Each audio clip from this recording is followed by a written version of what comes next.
Here we're asked to replace the question marks with the correct value. So for a here, I have log base 2 of 1 over 64.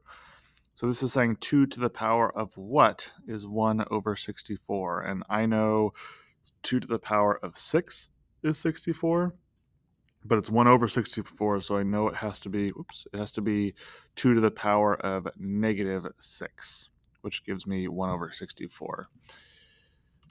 The next one here, ln to the power, ln of what equals 0. And remember, we're saying e to the power of 0 equals this thing here, so that has to be ln of 1.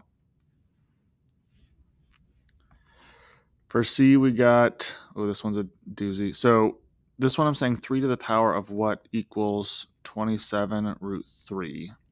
So in this case here, I'm going to break this up a little bit. So 3 to the power of what equals 3 to the power of 3 times 3 to the power of 1/2, because square root of 3 is 3 to the power of 1/2. Now I'm going to use my exponent rule to add those exponents. So I get 3 to the power of x. 3 plus 1/2 ends up giving us 7/2. So when I rewrite this for C, I got log base 3, 27 root 3 equals 7/2.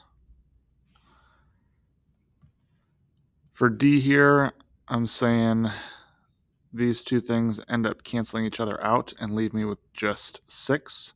So ln of e to the power of 6 equals 6. For E, this one is impossible, and the reason for that is because 8 to the power of something is never going to give me a negative number. An exponent can never produce a new negative number, which is why we have that horizontal asymptote when we graph those things. And last one for F here, another one that's a little bit tougher, so I'll do it down here. Log base 5 of the cube root of 25. So some things we need to know about roots here. We're saying 5 to the power of what equals 5 squared. This is cube root. And I'm going to change this into a fractional exponent. So 5 to the power of x equals 5 to the power of 2/3, because the denominator represents the root that I'm dealing with, or the radical. And so I know my x value is just 2/3 for this last one.